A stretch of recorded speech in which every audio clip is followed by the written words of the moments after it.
की बात हुई थी, उस समय जम्मू कश्मीर के आवाम पे आमतौर पे टेलीविज़न पे देखा जा रहा था किस तरीके से महिलाएं खुशी मना रही थी, उत्सव मना रही थी। लेकिन अब क्या हो गया? जम्मू कश्मीर में 3 खिते हैं, लद्दाख, करगिल, श्रीनगर, कश्मीर से हम कहते हैं, और जम्मू, उसमें पीर पंजाल चनाब आता है। जिस खिते से मैं बिलोंग करता हूँ, कश्मीर का श्रीनगर खिता है। हमारे खिते में जब आर्टिकल टूटा गया तो सुबह से जो है वहाँ पर कर्फ्यू जैसी सूरत हाल थी, फ़ोन के नेटवर्क नहीं थे, इंटरनेट नहीं चल रहा था। तो जब हमें पार्लियामेंट से पता चला कि आर्टिकल तोड़ा गया तो वहाँ पर कोई खुशी का मंजर नहीं था, बल्कि लोग अपनी हालत पे हंस रहे थे। हंस क्यों रहे थे? क्योंकि आर्टिकल 370 एक ऐसा कॉन्स्टिट्यूशनल राइट थी जो हिंदुस्तान के head of the state of India ने कश्मीरियों को दिया था, और अपनी दी हुई चीज़ को आप वापस लेके कह रहे हैं कि हमने जो है आज़ाद कर दिया कश्मीर को।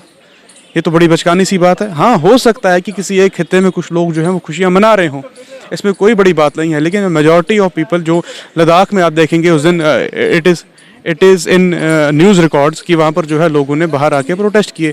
कश्मीर में उस दिन जो है बहुत सारे लोग बाहर आना चाहते थे, पर मास लेवल पर अरेस्ट हुई, मास लेवल पे ह्यूमन राइट एक्टिविस्ट अरेस्ट हुए, पॉलिटिशियंस। इवन आप सोचिए कि आप जिस खुशी का इजहार कर रहे हैं, एक्स सीएम और उससे पहले वाले जो सीएम साहब हैं, दोनों अरेस्ट हैं, सीनियर लीडर्स अरेस्ट हैं। तो ऐसे हालातों में अपनी वॉइस जो है वो कौन एक्सप्रेस करेगा जब मास लेवल पे ऐसी अरेस्ट हुई है? तो खुशी की बात कोई नहीं थी, लोग हंस रहे थे अपनी हालत पे कि जो चीज़ हमें दी गई स्टेट ऑफ इंडिया नहीं दी, आज वो खुद उसको अपनी दी हुई चीज़ को वापस लेकर ही कह रहे हैं कि we have made something very big. लेकिन सरकार लगातार कह रही है कि जब जम्मू कश्मीर से धारा 370 हटा और उस समय का जम्मू कश्मीर और वर्तमान का जम्मू कश्मीर जब आप जाइएगा तो आकाश और ज़मीन का फर्क आपको देखने को मिलेगा। तो क्या लगता है ये सरकार एक जुमला देशवासियों के सामने पेश करने की कोशिश कर रही है? देखिए, चीज़ें प्रोजेक्ट करनी बहुत आसान है। अगर आपको पास एक मीडिया लॉबी है जो कुछ भी प्रोजेक्ट कर सकती है तो you have no worry for anything. आप देखिए, मैं परसों पिछले 4-5 दिन पहले ही भटपरा शुपेन एक इलाके में गया था जहाँ पर एक कश्मीरी जो पंडित है उसको अपने ऑर्चर्ड में शॉट किया गया, वो उसकी मौत हुई। मैंने जब उस फैमिली से बात की तो उसने कहा कि अंगद जी, हम पिछले 30 साल से यहाँ रह रहे हैं कंटिन्यूसली, उन हालातों में रहे जिन हालातों में कश्मीर में कोई पंडित नहीं रह रहा था, लोग घरों से बाहर आने में डरते थे। 30 साल से वहाँ वो रह रहे हैं, जब कश्मीरी पंडित कश्मीर छोड़ कर गए फिर भी वो वहाँ रहे। लेकिन आज जो है वो कह रहे हैं कि हम कश्मीर छोड़ के जाएंगे क्योंकि उनके एक फैमिली मेम्बर को उनके अपने ऑर्चर्ड में शॉट किया गया। तो ये नया कश्मीर है, ये नए कश्मीर की परिभाषा है। आप देखिए, हमने कभी नहीं देखा था कि नॉन लोकल लेबर्स को कोई टारगेट करता है। आज नॉन लोकल लेबर्स की जो है वहाँ किलिंग हो रही है। Who is accountable? अकाउंटेबिलिटी तो उन लोगों की है जिन्होंने 6 महीने एक स्टेट को बंद करके, 6 महीने एक स्टेट का फ़ोन नेटवर्क, इंटरनेट सर्विस बंद करके, एक्स सीएम को, एक्टिविस्ट को, सबको बंद करके, रिलीजियस जो साइट्स हैं उनको, उनके ऊपर जो है रिस्ट्रिक्शंस करके, रिलीजन जो क्लर्क्स हैं उनको बंद करके कहा कि आप बर्दाश्त कर लीजिए इस पॉलिटिकल एक्सपेरिमेंट को, फिर आपको पीस और स्टेबिलिटी देखने को मिलेगी। लेकिन अगर वो पीस और स्टेबिलिटी है तो फिर ये लोग कौन है?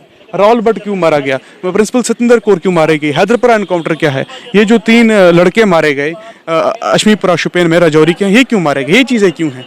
तो हम जो चीज़ें विटनेस कर रहे हैं, वी आर अकाउंटेबल, अकाउंटेबिलिटी जो है वो स्टेट सेंट्रल गवर्नमेंट की है, क्योंकि वहाँ पर तो कोई स्टेट में भी गवर्नमेंट नहीं है इस टाइम पे, तो हम तो उनसे ही सवाल करेंगे ना। और हालात जो हैं कश्मीर के बिल्कुल नासाजगार हैं। दावे स्टेबिलिटी किए जा रहे हैं लेकिन वो स्टेबिलिटी हमें दिख नहीं रही। अगर कश्मीर में स्टेबिलिटी होती तो वहाँ आज पीएसए नहीं लगाया जाता, वहाँ यूएपीए नहीं लगाया जाता, वहाँ आसफा नहीं लगाया जाता। अगर कश्मीर में आसफा खत्म हो जाता, यूएपीए खत्म हो जाता, पीएसए खत्म हो जाता, तो फिर हम कहते कि ये नया कश्मीर है। अगर वहाँ स्टेबिलिटी हुई तो फिर हम कहते कि वहाँ पर पीस है, लेकिन स्टेबिलिटी नहीं है। चीज़ें जो हैं प्रोजेक्ट की जा रही हैं ठीक, लेकिन अच्छी नहीं है। जो रियलिटी अगर वहाँ देखेंगे वहाँ चीज़ें अच्छी नहीं हैं।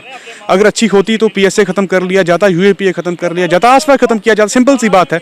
अगर कश्मीर में सब कुछ ठीक है, डिस्टर्ब एरिया नहीं है, तो फिर ये चीज़ें वहाँ पर क्या कर रही हैं? यही हमारा सवाल है कि आप फिर क्यों नहीं। आप देखिए, परसों एक बड़ी लाफेबल चीज़ हुई कि कश्मीर के जो गवर्नर साहब हैं उन्होंने कहा कि कश्मीर के जो एक रिलीजियस प्रीचर है Mirwaiz Umar Farooq, they are free, they can go to Jamia Masjid and give their religious sermons. But next day जब मीडिया मिलने गई, बीबीसी हिंदी मिलने गई, तो उनको अलाउ नहीं किया गया। जब वो अपने घर से बाहर रिलीजियस सरमन देने के लिए जामिया मस्जिद गए तो उनको अलाउ नहीं किया गया। तो ये चीज़ें जो हैं ये रियलिटी एक्सपोज करती हैं ना। हम देखिए, we believe in a federal and democratic structure, और कोई एक ऐसा फेडरल स्ट्रक्चर जो स्टेट ने हमें दिया है और उसी को छीन के वो कह रहे हैं कि स्टेबिलिटी होगी, आप बताइए क्या है? लाफेबल नहीं है। Article 370 is in Kashmir, but there are also article 371 in other states. तो वो कोई खाली कश्मीर में नहीं था। आप इसको actually Kashmir has become political tool to flourish and pump politics in other states of India. बस वही हो रहा है वहाँ पर, और कुछ नहीं हो रहा है।